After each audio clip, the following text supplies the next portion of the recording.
So I want to share with you what I call the kingdom keys for success. We are about to go through some crisis in this country and every country. Some of you will lose your job. Some of your business will collapse.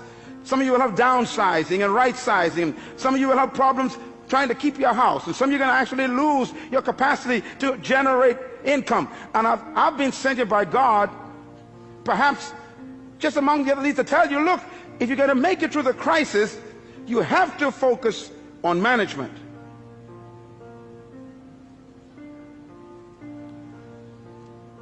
Here's God's successful key. Genesis 1:28 says these words, and the Lord blessed them, and God said unto them, be fruitful and multiply and replenish the earth and subdue it, and have dominion over the fish of the sea, the fowl of the air, and over every living thing that creeps upon the ground. Now, listen carefully, because this is really the heart of God's mandate. In Genesis 1:26, God says these words about you. Let them have dominion over the earth.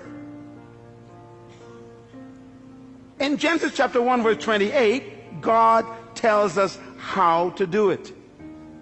Dominion means to govern, to rule, to control, to manage, to lead. Now in verse 28, he tells us how to dominate the earth. He gives us the process. Please get your pen. You're going to write this down, because anyone who wants to dominate in the earth will have to follow God's simple process. First of all, the 4 keys or principles of success in God's program. Number 1, be fruitful.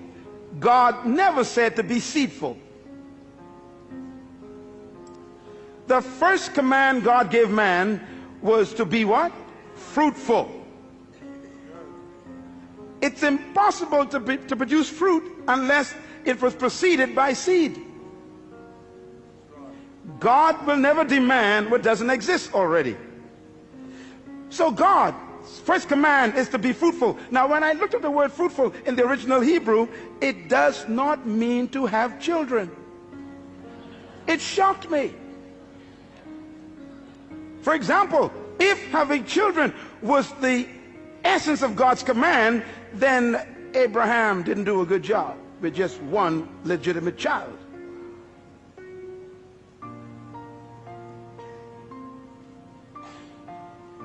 The word fruitful, write it down, it means productive.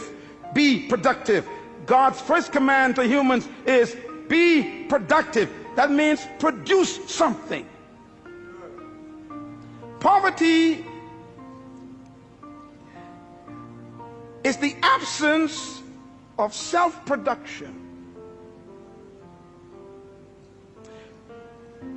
I remember when Jesus was laying on the floor one day eating, a woman walked in. It was illegal for her to do that where men were eating at that time, and she stepped over Peter, James, and John, and she came to him, and she took this beautiful stone bottle, and she broke the top, and she poured this ointment over his body, and she began to rub it into his flesh and into his feet, and the scent filled the room. And right away the men knew this scent indicates a quality of ointment that was very expensive. Matter of fact, it was imported from Egypt. They knew it. It was used for embalming bodies. It cost $12,000 to $13,000 US in our day. That's why they said this is a year's wages in one bottle. And they complained to him and said, sir, why do you let this woman waste this precious money on your body? And Jesus said something very important. They said it could have been given to the poor. His answer was, the poor you always have with you. Now, when I looked at the word poor there, it shocked me. It doesn't mean those who lack. It means non-productive ones.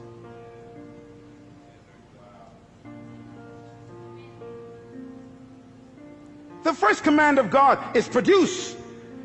Poverty is when you stop producing. And by the way, stay with me here. God said to Adam, be fruitful. God never gave Adam a chair or a table. He hid them in the trees.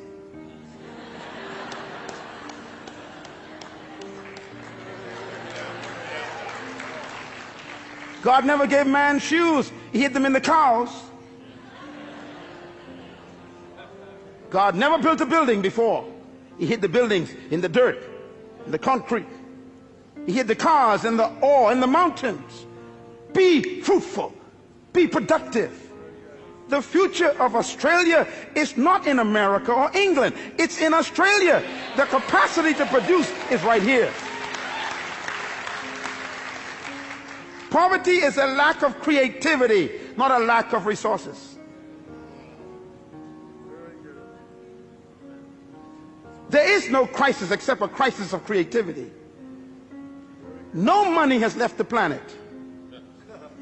No matter what they say around the world, no money went to the moon, no money went to Mars. It's all still here. And it will be attracted to creativity, because crisis creates creativity and innovation. It is those who are productive that will attract resources.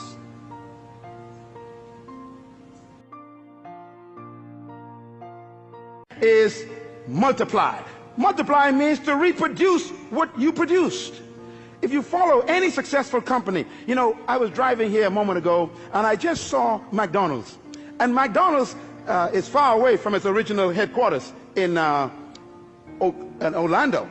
And it's amazing, when you go to McDonald's in any part of the world, it's the same burger. McDonald's has discovered God's program more effectively than the church. First of all, you what? Produce. Everybody say produce. In other words, you produce something. You produce one good item. McDonald's produced a product called Big Mac. You cannot find the Mac anywhere else. That's their fruit. But having a good product, you will still die of starvation. A good idea doesn't make you wealthy or successful. You got to be able to move to stage number 2. Multiply. Reproduce it.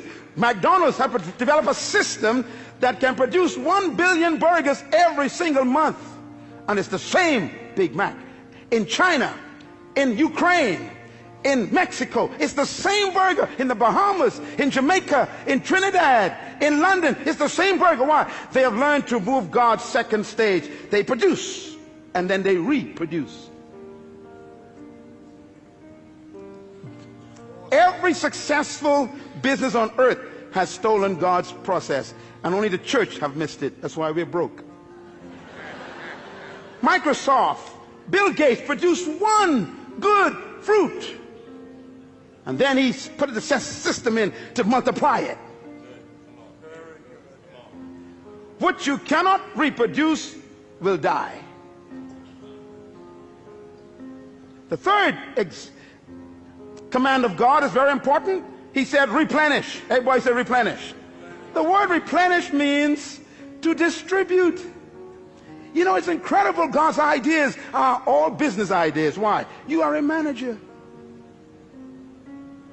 No matter how good your product is, and no matter how many times you reproduce it, nothing can destroy a company faster than dead inventory. Come on, businessmen, talk to me. You can have the best product in the world in the warehouse and still die of starvation. You must move to the third level of success, and that is distribution. This church was not built by God just to become a good product. He wants to reproduce this 1,000 times in the city. And then he wants to distribute it to other nations of the world.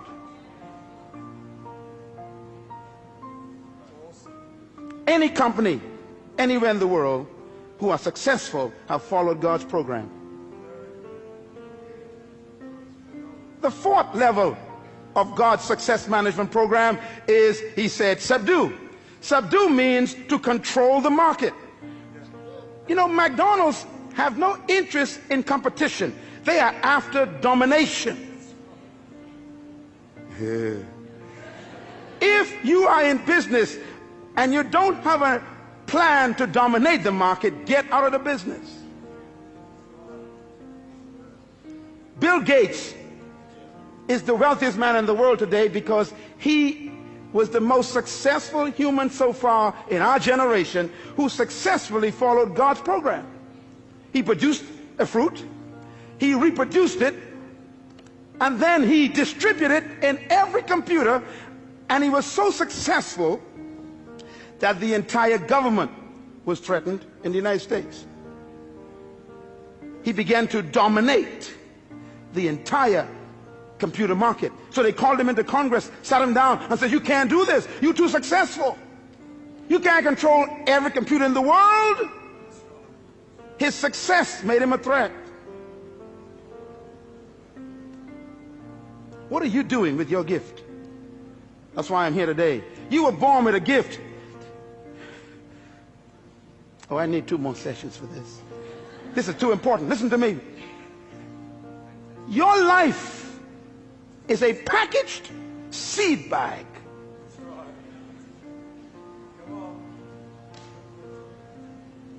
Subdue, control.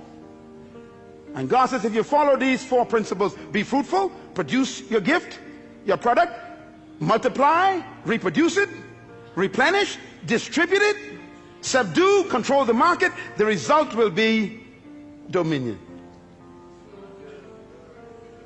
Dominion, therefore, is not a pursuit, it's a result.